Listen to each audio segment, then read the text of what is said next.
But I really do want to, and if you're interested, I want to do the BoxMac. So describe this for those. So these would be short videos. They would be like You want to do a web series. A web series. And what they basically are is I buy boxed macaroni and cheese. Only rule is it has to contain the noodles and the cheese sauce. And I will make them, and Frankie and I will taste test them and give them ratings. Yeah.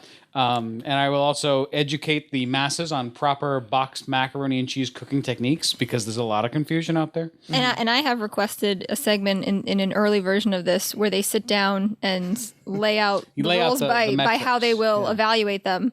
And I'm quite interested to see the difference between Frankie's and John's. Why would so some people might not know, like, why mac and cheese? Oh, because it's the greatest thing ever. Because we've always bonded over how much we love that. I could bring out the studies that say its effects on the brain is like effects of cocaine. It's a very interesting study.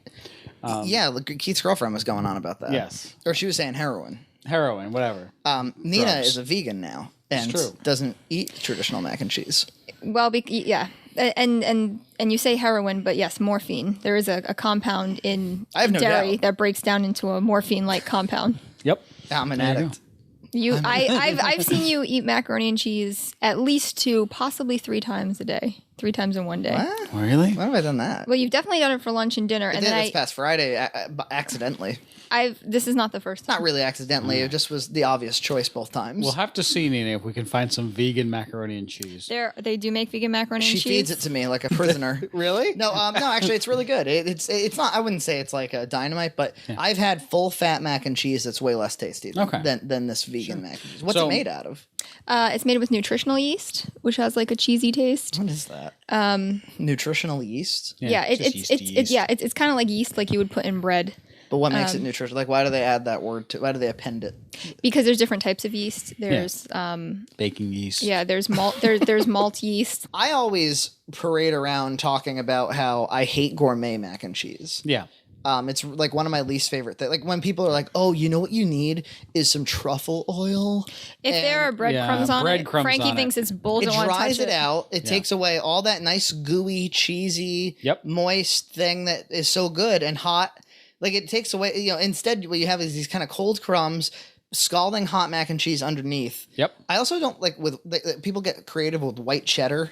I'm just like, why? You don't need it. These are all drying agents. Yeah. But you order a lot of creative mac and cheeses despite this. I give them a try, and like occasionally I'll come across some really tasty stuff. Yeah. Every week you guys get together and do the box mac and cheese. I might go out of my way to make a goofy ass gourmet one to make you try, like an apple cranberry mac and cheese, and just hear you describe how much you hate it. Not like a vegan alternative, not like and for those of you who are vegan, try this tasty treat. There's only so many types of macaroni and cheese you can make that are vegan, though. There's only it's pretty much nutritional yeast and pasta. You could just salt and mustard seed. You could just punch the very end of your segment with like. And if you don't want to gain tons of weight and die early, try this other food completely. Snap peas. I like it. Watercress. Watercress. So, John, you would have to kind of like produce that. Oh yeah, I can do it. You'd have to edit it and do all that. I'd give you access to the YouTube channel. You could just upload shit there. I was gonna say, is this gonna be a visual thing? I'd like to see. Oh yeah, it's gonna be all visual. Who would shoot it? Oh, if the two of us are put doing a camera stuff. on a tripod, it doesn't have to be like a masterwork of directing. All right, and then we'll shoot her at the very end when she is being all grumpy and vegan-y. It makes me wish I had like a nicer stove to like actually cook it on. Instead, it's gonna be your typical. You could always do it here. That's true. You guys have a nice stove. We have a home. You could wear an apron. I could. I was thinking of getting a full chef's garb. And like Chef calling John's. myself Chef John or something, but that seems disrespectful to other chefs who are real. I don't know if they'll be watching. I may some would.